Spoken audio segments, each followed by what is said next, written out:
Alors, donc aujourd'hui, la thématique, ça va être évidemment, comme vous l'aurez compris, le sport. Je vais tout d'abord me présenter. Donc, je suis Laurent Janssen, je suis fondateur de l'agence événementielle Les Insatiables. On a pour objectif de créer des événements d'entreprise, enfin, et d'accompagner aussi les entreprises dans le bien-être de leurs collaborateurs, le divertissement aussi, et tout en apportant une touche d'innovation aux événements. Donc, nous, on est une structure qui a été créée en 2018. On est basé à Marseille.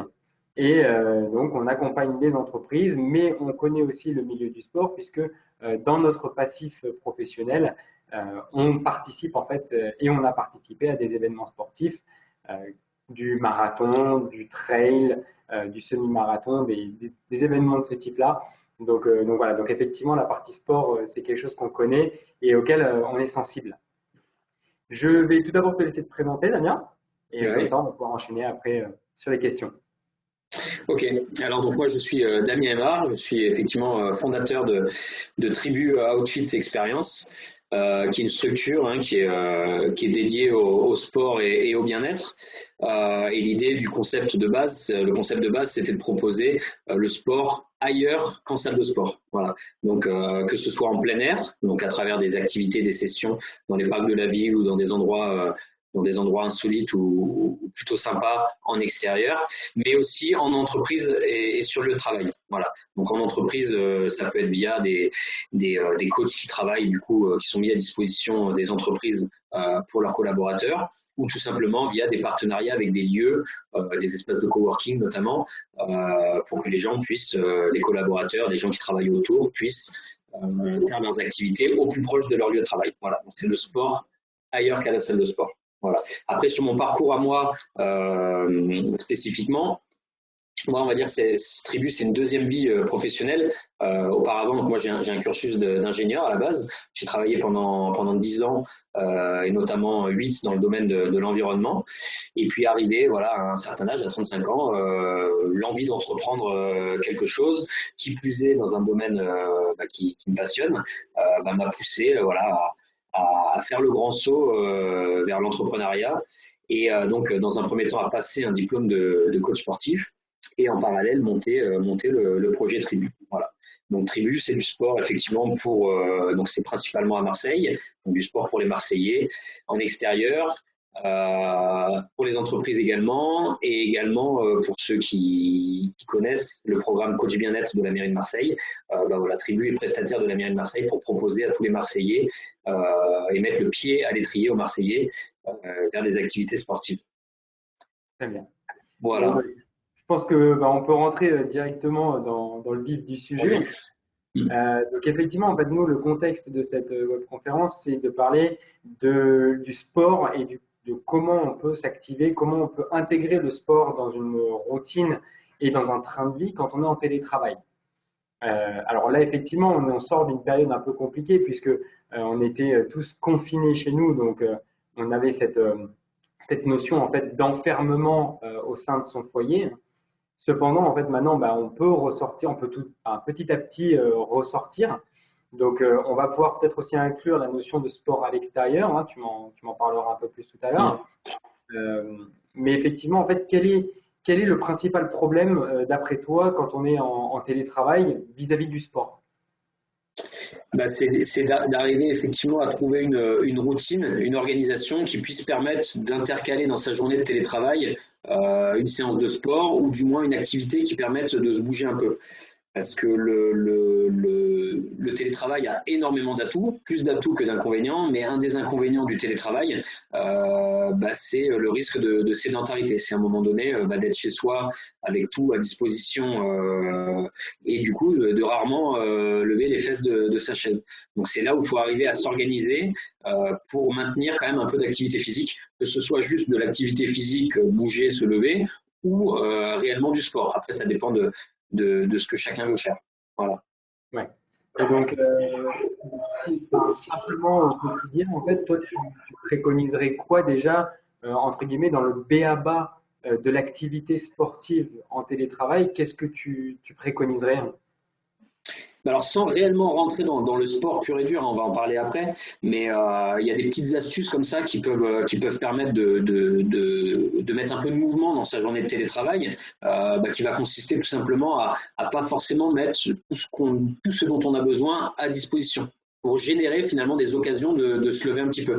C'est bête, mais par exemple, voilà, il va pas falloir amener sa cafetière dans son petit coin bureau, parce qu'on soit on a un bureau, soit bon, par la force des choses, le confinement a fait que on s'est aménagé des petits coins bureaux dans une chambre où je suis notamment, si on n'a pas un bureau dédié. Et effectivement, on s'organise, on met son écran, etc. Bah, effectivement, si on met son imprimante à côté, sa cafetière, etc., on va jamais se lever de sa chaise. Alors que si son imprimante, on l'a laissée à un endroit un peu plus loin, qu'on retourne dans la cuisine se chercher un café ou un verre d'eau, bah, ça va générer des occasions de se lever. Donc ça, c'est un premier point qui est important. Après, si on veut être hyper rigoureux, hein, il y en a qui le font, hein, qui se disent qu'il y a des études qui montrent que en soi, se lever toutes les 20 minutes, c'est nécessaire, parce que ça permet, au-delà de l'activité que ça génère, bah, de se reconcentrer. Moi, je prends souvent l'exemple, effectivement, quand on est assis, au bout d'un moment, on a tous ce mouvement-là de tapoter du pied, de lever le genou ou de tapoter le stylo sur la table. Ça, c'est des facteurs qui témoignent d'un certain stress et d'une perte de concentration. Donc le fait de se lever toutes les 20 minutes, notamment, ça va aider finalement à se recentrer après sur son travail. Donc, alors il y en a qui le font, les gens qui sont hyper rigoureux vont se mettre une alarme toutes les 20 minutes. Après, on n'est pas obligé de tomber non plus dans cet excès-là. Mais voilà, le fait de générer des occasions de se lever, c'est important. Après, il y a un autre truc, une autre astuce qui est bien, mais qui est souvent naturelle chez beaucoup. En tout cas, moi, c'est mon cas. Quand je suis au téléphone, j'ai vite fait de me lever et puis de marcher dans le salon, etc. Donc ça, c'est important de le faire. Mais finalement, on ne voit pas le temps passer. On est en train de marcher. On augmente son capital pas dans la journée, parce que maintenant, la mode, c'est de compter ses pas. donc voilà, donc ça permet d'en faire un petit peu plus. Après, il peut y avoir aussi à un moment donné se dire, j'ai des escaliers, j'ai besoin de me dégourdir les jambes, personne ne va vous regarder monter, descendre les escaliers, vous serez la risée de personne parce que vous êtes tout seul potentiellement chez vous. Donc voilà, c'est des petites astuces comme ça, sans forcément rentrer là vraiment dans le sport, juste générer un peu d'activité chez soi. Voilà. Après, on parlait de l'extérieur, tu en parlais en introduction. Ça peut aussi être de faire un tour d'un petit quart d'heure, une demi-heure, 20 minutes dans le quartier. Parce que là, je pense que c'est important de le dire aussi, on est rentré un peu dans une phase hybride. Là, on était dans la phase de confinement où on était vraiment cloîtré chez soi et donc il fallait essayer de tout faire chez soi. Là, on est dans une phase où finalement le télétravail est et doit devenir la norme. Euh, parce que voilà, pour toutes les raisons qu'on connaît par rapport à l'urgence sanitaire, mais où on a quand même le droit de sortir. Donc finalement, on est dans une période hybride où on va un peu pouvoir sortir, faire des activités, mais en même temps s'organiser en télétravail chez soi. Donc il va falloir se réadapter aussi à cette seconde période.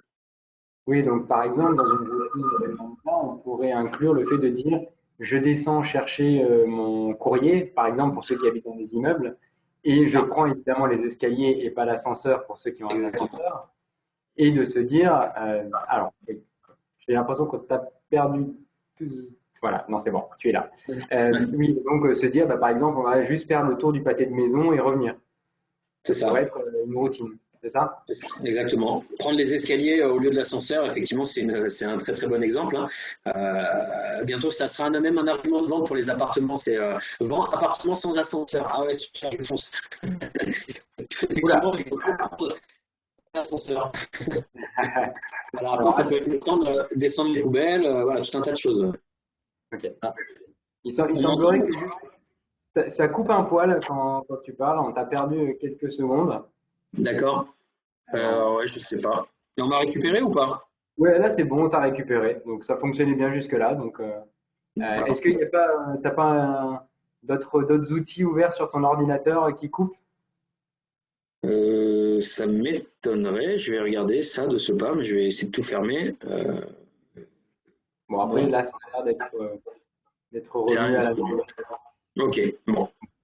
Très bien. Ok, alors, donc, on va peut-être rentrer un peu plus dans la partie vraiment sport. Alors, on t'a perdu à nouveau. Est-ce que quelqu'un ne serait pas en train de regarder une vidéo? Alors, moi, de mon côté aussi, tout est bon. Et pourtant, tout était OK de notre côté. Alors, Damien, est-ce que tu m'entends?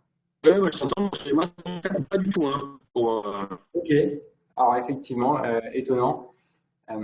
Alors, ce que je vais faire, c'est que, bah, donc, je vais te laisser lancer la partie, hop là, pardon, la partie sport à la maison. ouais. Donc, dis-moi un peu comment est-ce qu'on s'organise et comment mieux s'organiser quand on fait du sport à la maison. Alors déjà, il faut essayer de définir avant toute chose quand on fait du sport, hein, que ce soit à la maison ou pas à la maison, il faut essayer de se fixer des objectifs. Voilà. Donc, en fonction de son objectif, il y aura différentes réponses, différentes solutions possibles qui ne seront pas toutes les mêmes pour tout le monde. Après, si on veut distinguer en gros trois types d'objectifs chez les personnes, il y a les personnes qui vont vouloir faire un peu de sport juste pour se détendre, penser à autre chose, se déstresser un petit peu, se ressourcer. Voilà, donc pour ces personnes-là, c'est plutôt des pratiques assez douces, hein, un peu de stretching ou du yoga, ou ça va être des personnes qui ne veulent pas forcément, d'un point de vue sport, se faire trop mal, donc mal au sens, je fais des gros guillemets, hein. Mais donc ça va être des personnes potentiellement, on va leur préconiser de faire plutôt 15 minutes par jour, un peu tous les jours, voilà, pour que ça soit un peu sur la durée, comme ça une routine quotidienne qui soit tranquille. Après, le deuxième type d'objectif, ça peut être de s'entretenir un peu, se renforcer, se maintenir, se tonifier. Donc là, il peut y avoir des activités de renforcement musculaire ou du pilate, par exemple. Le pilate, c'est un peu à la frontière entre se ressourcer, se détendre et se renforcer, parce que le pilate, quand on le fait vraiment costaud, c'est quand même fatigant. Ok. Donc ça, c'est des activités de renforcement, de tonification qui font pas nécessairement transpirer, donc qui peuvent être aussi compatibles avec quelque chose qui s'intercale dans un temps court. De se dire voilà, je me fais une demi-heure de renforcement musculaire, je retourne travailler, voilà. Et après le troisième objectif qu'on peut avoir, c'est un objectif plutôt de se dépenser. Alors là, il y a deux facettes, hein. Il y a des gens qui veulent se dépenser, transpirer parce qu'ils veulent perdre du poids. C'est souvent un objectif qui revient de manière récurrente quand on parle de sport. Après, il y a des gens qui, eux, font beaucoup de sport, ils ont besoin de s'entraîner régulièrement et donc tous les jours, ils vont avoir besoin de faire une séance cardio, quoi, voilà. Donc là, le cardio, en soi, par rapport à une journée de travail, c'est un peu plus contraignant parce que forcément, on transpire, faut qu'on prenne une douche, etc. Donc, il faut arriver à le caler. Mais d'un point de vue organisation de travail, là aussi, le moment où faire sa séance de sport, ça va dépendre un peu de chacun. C'est-à-dire qu'il y a des gens, effectivement, faire un peu de stretching, il y a des gens, ça va leur faire du bien le matin au réveil avant de se mettre à travailler, faire leurs petits étirements, etc. C'est important.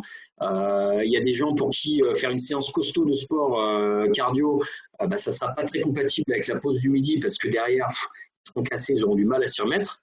À contrario, les gens qui font beaucoup de sport, eux, là, au contraire, faire du sport sur la séance de midi, ça va leur mettre un bon coup de boost pour le reste de la journée. Voilà, donc, et il peut y avoir aussi potentiellement la séance du soir, ça va être le cas pour pas mal de gens. J'ai fait ma journée de travail, le soir, hop, j'ai envie de passer à autre chose et je fais ma séance le soir. Voilà. Donc il y a différents moments dans la journée, ça peut être le matin, ça peut être le midi, ça peut être le soir. Par contre, dans tous les cas, ce qui est important, hein, je pense que c'est quelque chose qui est assez logique, mais qui est important de repréciser, c'est qu'il faut de préférence faire son sport avant de manger. Si vous choisissez de faire du sport le midi, il ne faut pas déjeuner avant. Voilà, il faut d'abord faire sa séance et déjeuner. Autre point fondamental quand on fait du sport, c'est arriver à s'organiser autour de ça. C'est-à-dire qu'il faut que ce soit un moment précis. D'une manière générale, en télétravail, il faut arriver à rythmer sa journée, l'organiser et avec des moments précis, hein. C'est-à-dire que vous n'allez pas vous lever le matin, rester en pyjama et vous mettre à travailler tout de suite avant le petit déjeuner. Il y a quand même des routines à mettre en place. Je me lève, je prends ma douche, je m'habille, je prends mon petit déjeuner et après je suis dans les bonnes conditions pour travailler. Et ben dans le sport c'est pareil. Vous n'allez pas vous lever de votre chaise tout de suite et faire vos exercices. On se met en tenue de sport, on rentre dans un petit sas en fait finalement avant la séance de sport pour se mettre en condition. On fait sa séance de sport et après on a son sas de sortie où on revient à son rythme normal. Donc ça peut être la douche, ça peut être tout simplement se rechanger et on retourne travailler. Donc c'est important d'avoir des phases comme ça et le sport échappe pas à la règle. Voilà, c'est se mettre en condition et faire son sport et revenir après à son activité normale. Oui, c'est effectivement une récurrence qu'on a avec tous les intervenants sur ces webconférences, c'est de dire que, un peu comme le travail, il faut vraiment créer des temps et une sorte de routine avec des habitudes qui vont se lier en fait à dire bah, là je commence à télétravailler, là je m'arrête de télétravailler, etc. Et donc en fait bah, pour le sport, c'est vrai que on peut souvent souffrir de perte de motivation si on se dit qu'on va faire une séance par exemple tous les jours ou tous les 2 jours. Il y a des jours où on va être là, on va se dire bon bah, j'ai pas envie. Euh, et c'est vrai que bah, moi, c'est une expérience purement personnelle, hein. Moi aussi, je fais du sport régulièrement.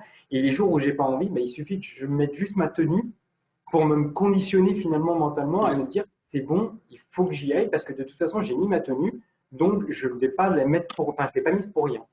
Mm. Donc effectivement, je comprends tout à fait ton propos et je pense que c'est quelque chose qu'il faut vraiment dire aux gens, c'est si vous devez faire du sport, prenez le temps en fait de vous créer une routine, même si elle est minime. Ce serait par exemple prendre votre gourde, aller la remplir d'eau et vous mettre en tenue.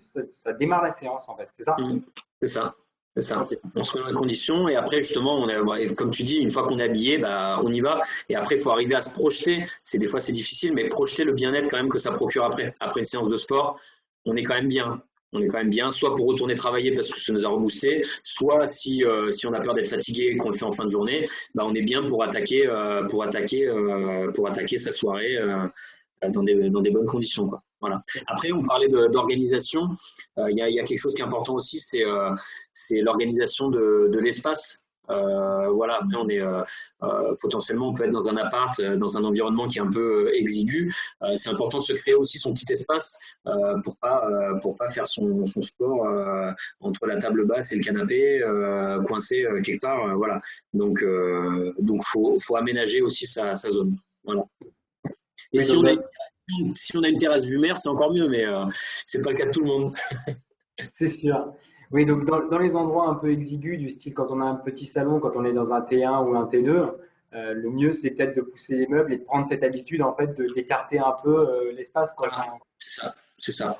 Exactement, c'est écarter un petit peu, se faire un petit espace pour pouvoir bouger, voilà, pour pas être trop coincé.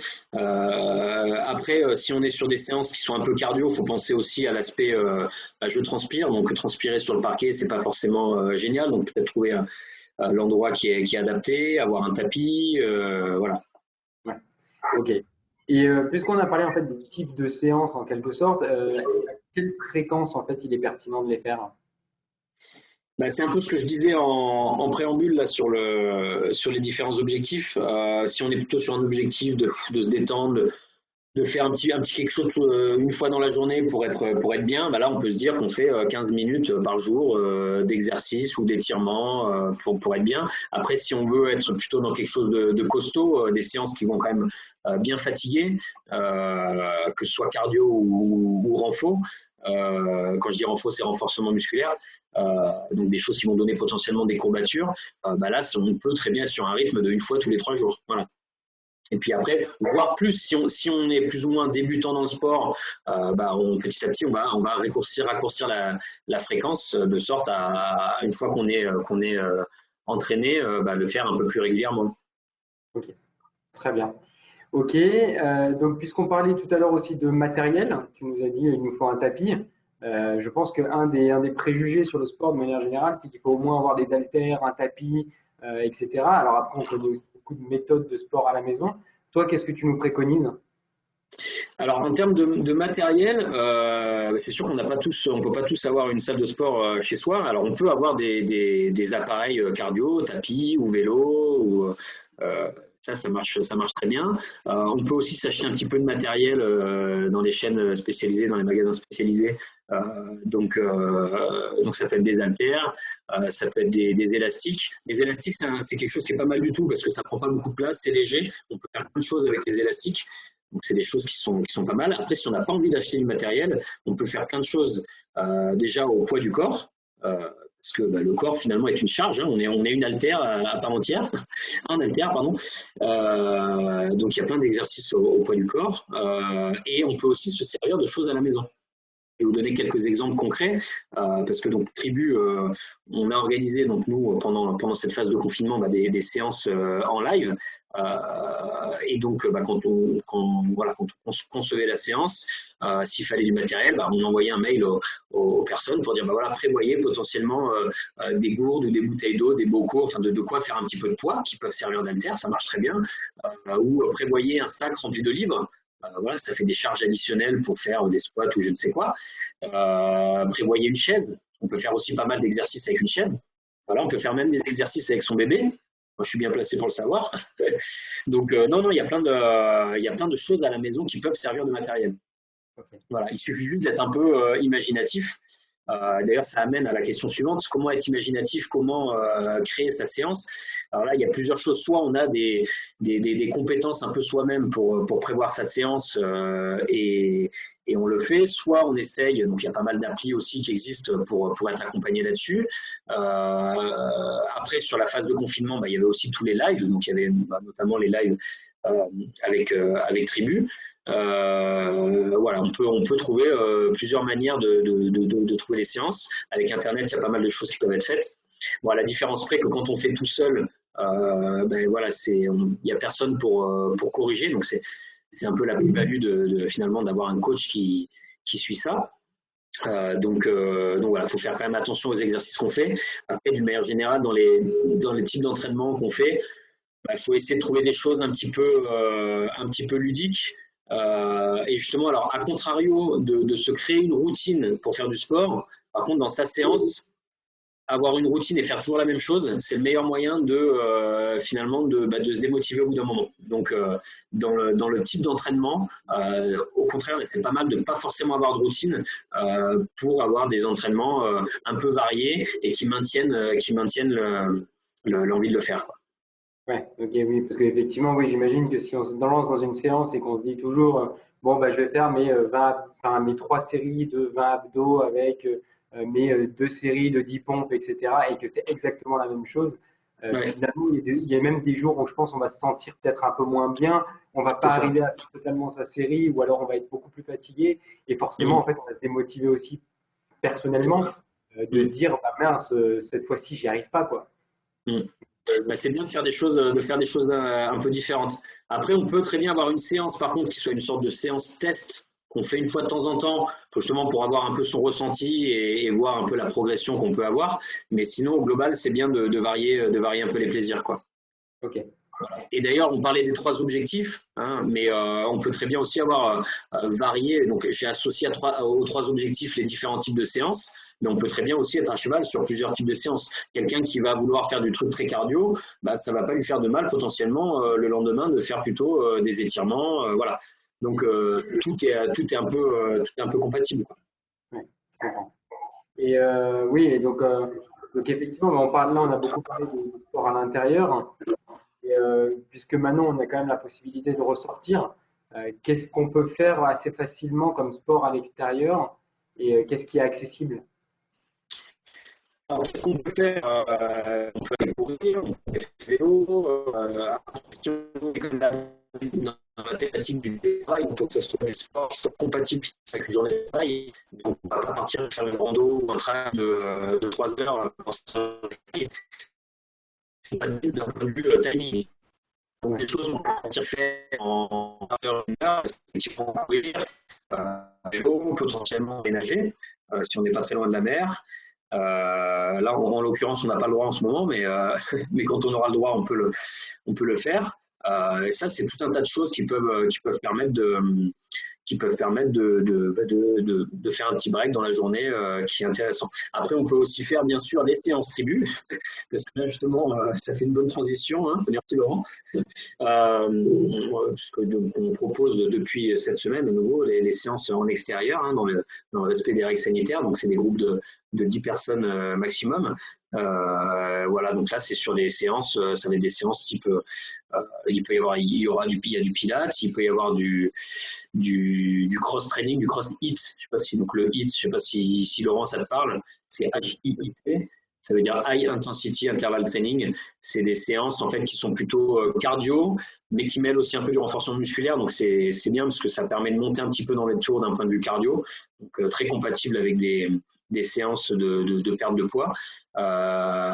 Mais contrairement à une séance par exemple de course à pied où on est uniquement sur du cardio, là il va y avoir aussi du renforcement musculaire parce que c'est des exercices qu'on répète assez intenses, mais de renforcement musculaire. Alors que quand on court, finalement, on est uniquement dans le cardio et on favorise un peu la fonte musculaire. Voilà. Je ne veux pas rentrer non plus trop dans les détails techniques, mais voilà. Donc vous pouvez faire en extérieur, courir, faire du vélo, nager, aller jouer au foot potentiellement avec des copains si vous voulez. Vous pouvez faire des séances, des activités sportives donc spécifiques d'entraînement type pilates, yoga, cross-training, si vous voulez. Enfin voilà, il y a plein de choses qui peuvent être faites dans un laps de temps assez court et compatible avec le télétravail.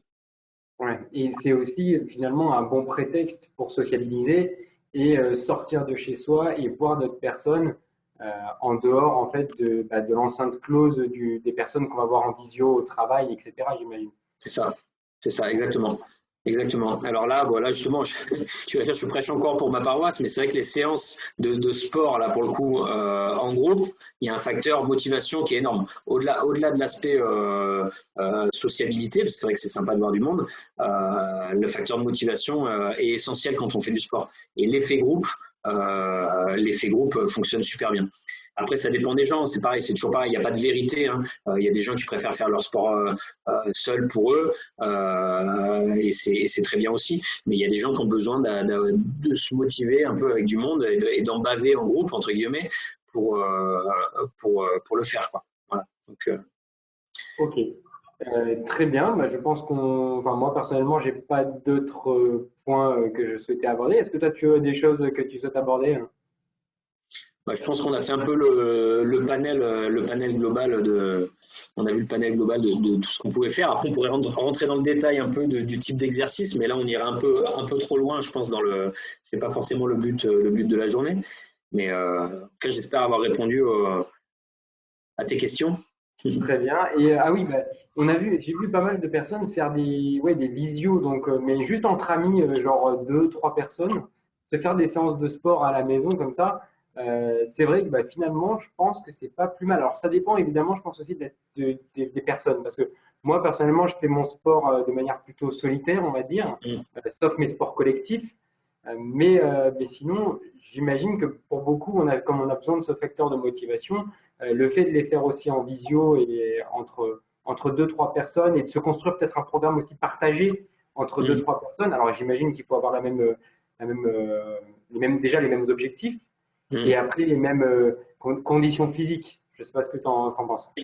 Alors les mêmes objectifs, oui, parce que si on conçoit une séance, forcément il faut qu'elle réponde à un même objectif, hein, toujours un objectif, enfin une séance, un objectif. Par contre le même niveau, pas nécessairement, parce que en général, en tout cas le coach conçoit ces séances comme ça, il prépare toujours des options à chaque mouvement. Voilà. Donc pour adapter justement aux différents niveaux. Donc une même séance peut convenir à différents niveaux de personnes en fonction des options qu'on va mettre sur les exercices. Après, bon là, il faut avoir un minimum de connaissances du coup pour concevoir les séances.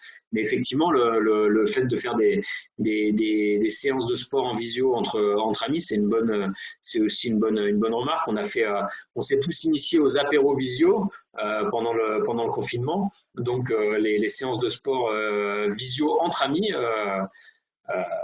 ça peut marcher. Après, pour donner ma petite expérience à moi, parce que forcément, donc en tant que coach, moi, j'avais jamais fait de séance visio comme on a pu le faire pendant le confinement. Et au final, ça marche. Alors, beaucoup de gens ont fait des visios via Instagram, etc. Donc, c'était sûrement très bien. Après, moi, ce que je proposais à mes adhérents, c'était plutôt des séances quand même personnalisées, hein, c'est-à-dire avec un faible nombre de personnes, via un logiciel de visio comme celui qu'on est en train d'utiliser. Et l'avantage, du coup, moi, c'est que il y avait quand même quelque chose d'assez personnifié. Donc, je les voyais, ils me voyaient, je pouvais les corriger comme si j'étais avec eux. Et c'était un petit moment sympa. Et même l'avant et l'après séance, Moi, je me sentais pas seul comme un coach face à sa caméra qui fait la séance voilà, devant X personnes. Là, j'étais vraiment avec eux et c'était très sympa. Donc, je pense que ça peut se faire entre amis très bien. Ouais. Ok, bon, ben, très bien. Est-ce que tu as peut-être d'autres choses à rajouter sur cette thématique? Non, moi tout va bien. Après, j'invite les gens naturellement à venir nous rejoindre pour faire du sport. Hein. Je sais pas si tu mettras donc Oui, oui, le bah, on lien. enverra un mail à tout le monde. Ouais. Voilà.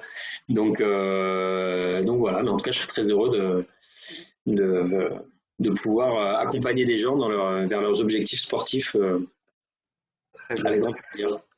Bon, en tout cas, merci Que ce soit beaucoup. en live ou en live ou de visu. Oui, bah oui, c'est sûr. Ouais. Bon, de préférence, effectivement, de visu, enfin, en tout cas, en vrai face à face, ce sera peut-être plus intéressant, mais malheureusement, la période fait que c'est un poil compliqué. C'est ça. En tout cas, merci beaucoup, Damien, pour ton intervention. Avec grand Effectivement, plaisir. tu as quand même quelques astuces concrètes, que ce soit le fait d'écarter les objets pour se forcer à faire des mouvements, le fait d'arriver en fait à placer sa séance comme il faut par rapport à son organisme et surtout par rapport à ses objectifs. Et enfin, bah, tu nous expliquais aussi la partie bah, créer une routine, même pour le sport, comme on en parlait pour le télétravail, donc qui soit de mettre sa tenue, remplir sa gourde, etc. Des choses en fait qui vont faire en sorte de se mettre dans de bonnes conditions pour faire son sport, même quand on est en télétravail. Donc, bah, en tout cas, merci pour ton intervention. Merci aux participants.